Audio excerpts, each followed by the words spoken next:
Mas mapagpalang araw po sa ating lahat and welcome po to our 365 Daily Devotion. At ngayong araw po, ang pag-uusapan po natin is sensitive ka ba sa kasalanan? O ito po yung tinatawag po nating blameless. So, para po sa ating concept po tungkol sa blameless, ito po yung, meron po tayong dalawa. So, ito po yung number 1 po. Morally perfect is God's sight, a characteristic of those who follow God's word completely. Ito po sabi sa pangalawa po. The term blameless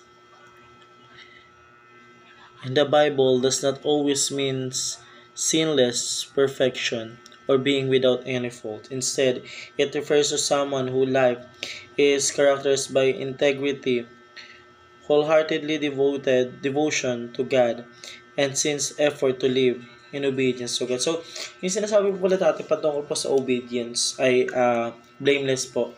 Hindi po pala ito yung wala ka po talagang kasalanan, wala ka pong nagawang mali po sa mundo. Kasi meron naman po tayo may isang tao po na walang kasalanan po talaga si our God po. Pero dito po sa blameless na sinasabi po natin, ito po yung mga tao po na may takot po na gumawa kasalanan, may takot pong gumawa, may takot pong wag sundin yung utos ng ating Panginoon Diyos, may takot po sa ating Panginoon Diyos, at balak lumayo po sa mga masasama. Yun po yung tinatawag po nating mga blameless po, yung may mga takot po sa ating Panginoon Diyos.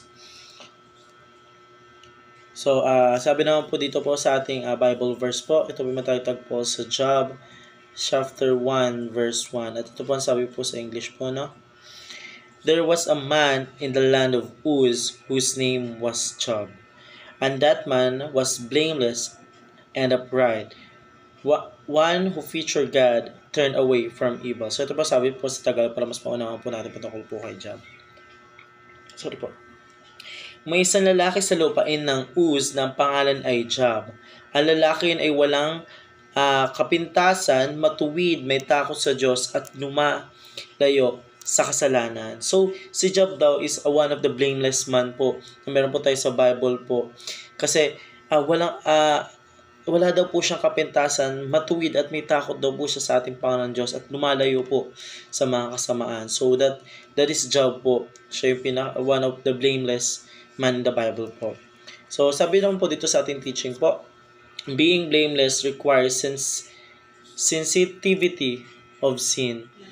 So, sabi po dito sa blameless po natin, nire-requires po dito yung pagkakaroon po natin ng sensitive na gumawa po tayo ng kasalanan. So, being para po mag-isang blameless po, dapat po is alam po natin kung ano po yung ginagawa po nating tama or mali po. So, dapat maging sensitive po tayo sa lahat na binabanggit po natin na lumalabas po sa bibig natin. Maging sensitive po tayo sa mga action po natin na tinitake po natin. So, maging sensitive po tayo sa mga sin na maaari pong magdulot po ng kasamaan po or magdulot po ng ating ikakapagsisi po sa uli pag ito po yung nagawa po natin at maaaring maapektuhan po yung pagiging Kristiyano po natin kapag pagpatuloy po tayo gumagawa po ng kasalanan. So, pangalawang katuruan naman po, being blameless means fearing God. So, being isang blameless na po, para po mag-isang blameless din po na tao, ito po yung dapat nagkakaroon po tayo ng takot po sa ating Panginoon Diyos. Hindi po yung dapat na, hindi ako takot sa ating Panginoon Diyos. That hindi po ganoon. We always have fearing in God po. Or we always, dapat sinusunod din po natin yung ating Panginoon Diyos po lahat ng utos sa Bible. Isa rin po sa pagiging blameless po is dapat mapagpatawad po tayo sa ating mga kapwa po nakakagawa po sa atin ng kasalanan. Hindi po natin yung mas inaano pa po natin sila tinutokso dahil hindi tayo nagpatawad po. That always magpatawad po tayo palagi po sa mga tao po na nakasalamuha po natin at magkaroon po tayo ng takot sa ating Panginoon Diyos.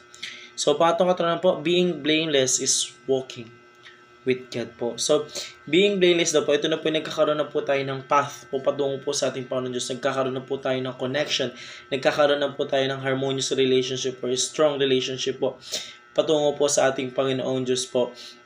At para magsilbi po sa Kanya and ipalagana po yung salita niya po dito po sa mundo. So, by that po is makakapiling po natin yung ating Panginoon Diyos. So, yun lamang po para sa araw na ito. Maraming salamat po sa pakikinig and see you po ulit bukas para po sa ating daily devotion.